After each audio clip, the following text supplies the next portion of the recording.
And by the way, they've been doing it under sanction. You see the attacks they're conducting right now?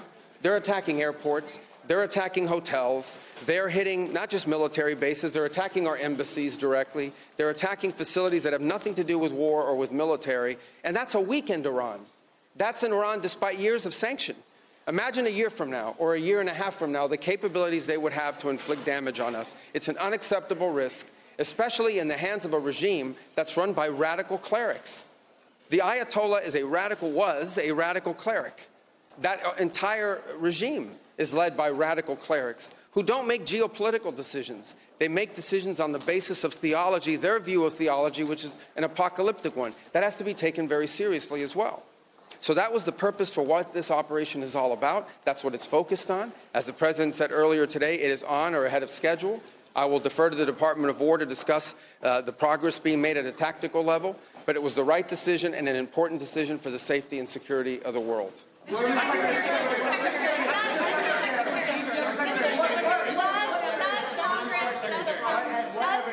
have to weigh in? Does Congress have to weigh in? Is the President declaring war, and does Congress have to weigh in? And was there an imminent threat? Did you tell lawmakers that there was an imminent threat? There absolutely was an imminent threat, and the imminent threat was that we knew that if Iran was attacked, and we believed they would be attacked, that they would immediately come after us. And we were not going to sit there and absorb a blow before we responded, because the Department of War assessed that if we did that, if we waited for them to hit us first after they were attacked, and by someone else, Israel attacked them, they hit us first, and we waited for them to hit us, we would suffer more casualties and more deaths. We went proactively in a defensive way to prevent them from inflicting higher damage. Had we not done so, there would have been hearings on Capitol Hill about how we knew that this was going to happen, and we didn't act preemptively to prevent more casualties and more loss of life.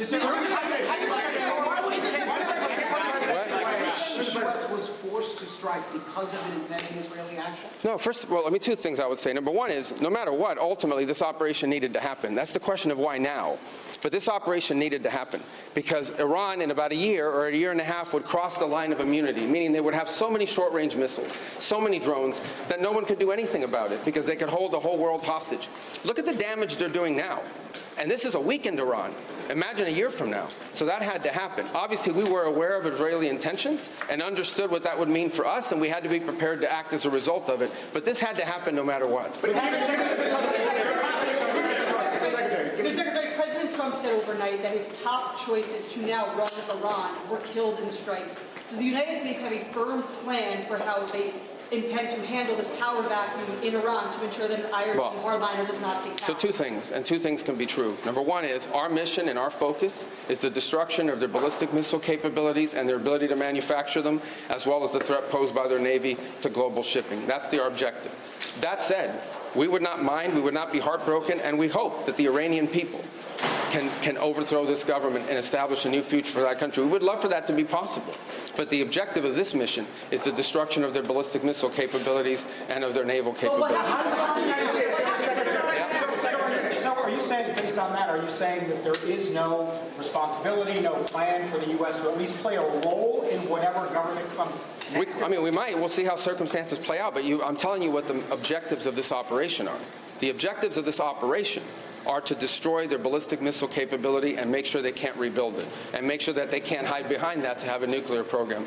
That's the objective of the mission. That said, abundantly clear, we would love for there to be an Iran that's not governed by radical Shia clerics. As I've said myself repeatedly for years, the leadership of that country does not reflect the people of Iran, and I think that's been pretty apparent in the protests that you've seen. If there's something we can do to help them down the road, we'd obviously be open to it, but that's not the objective. The objective of this mission is the destruction of their ballistic missile capability. Has not gone well for the United States. The what now? Regime change has not gone well for the United States for many, many decades. How do you assure the American public that things will not get worse for the next regime that comes in there and replaces the Well, we would love to see this regime be replaced. And ultimately, as the President has said, he calls... No, but let me finish my answer.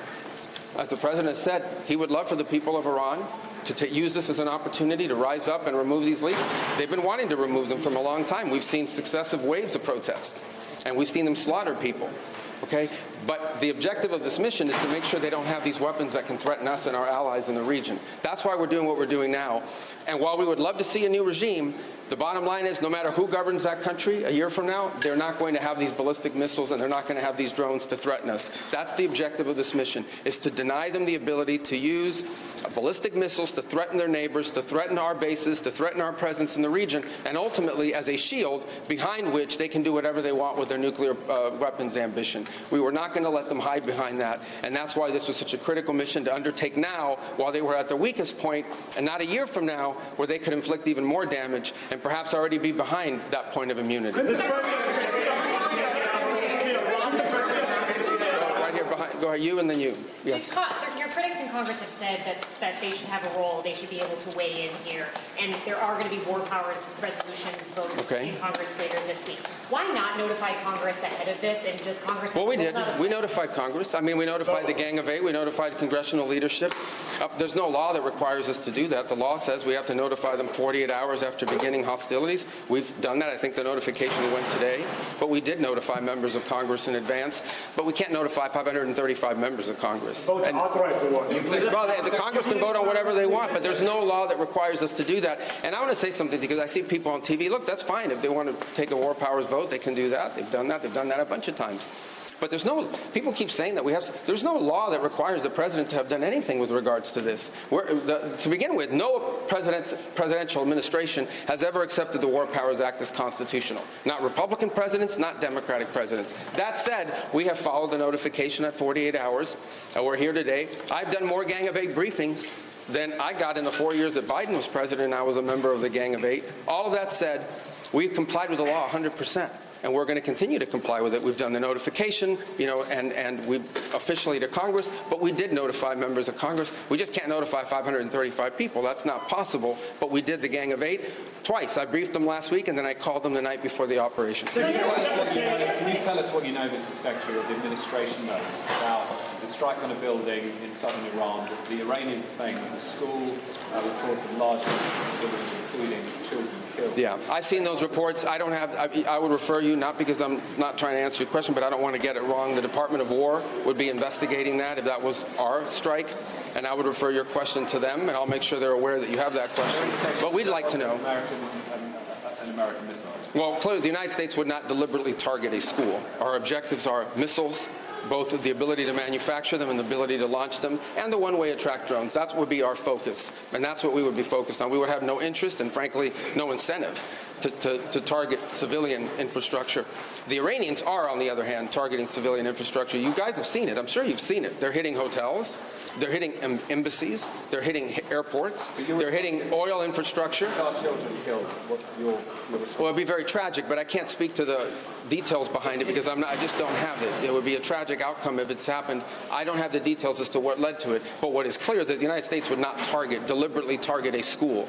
They are, on the other hand, deliberately targeting civilians, as you've seen, because you know why? They are a terroristic regime. They sponsor terrorism and they participate in terrorism.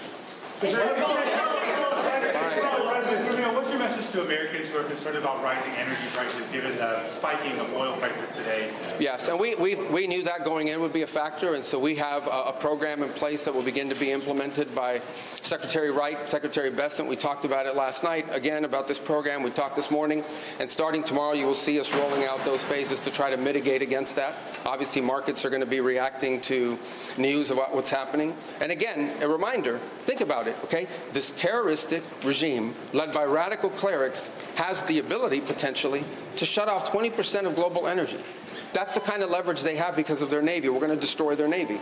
But there is a plan in place. We anticipated this could be an issue, and Secretary Wright and Bessent will begin to roll out those steps starting tomorrow to mitigate against the impact that could have. I got to do this briefing, so I got a couple more. Yeah. Do you anticipate putting boots on the ground, and how long do you anticipate the conflict to last? Well, we don't. Let me say two things about it. Number one, the president always has the options to undertake whatever operations he decides to do as the commander-in-chief. That said, we believe the objective that we have set for this mission, which is the destruction of their ballistic missile capabilities, both launch capability and manufacturing, can be achieved without ground forces. Right now, we're not postured for ground forces, but obviously the president has those options. He's never going to rule out anything. But right now, our focus is on the destruction of their ballistic missile launchers, their ballistic missile stockpiles, and their ballistic missile manufacturing capability, as well as their one-way attract drones and their Navy, because of the threat it poses to global shipping. How long is it? I can only do one more. Right there in the middle. Yes, sir. Is there a diplomatic exchange going on right now between the U.S. and Iran? Any exchanges whatsoever outside of No, not at this time. I mean, look, we always have people that reach out from inside of governments. You don't know if they're authorized to reach out or not. They're suffering a tremendous amount of damage. Honestly, again, I'm not going to give away the details of our tactical efforts, but the hardest hits are yet to come from the U.S. military. The next phase will be even more punishing on Iran than it is right now. Someone was screaming, how long will it take? I don't know how long it'll take. We have objectives. We will do this as long as it takes to achieve those objectives, and we will achieve those objectives. The world will be a safer place when we're done with this operation. All right? Thank you, guys.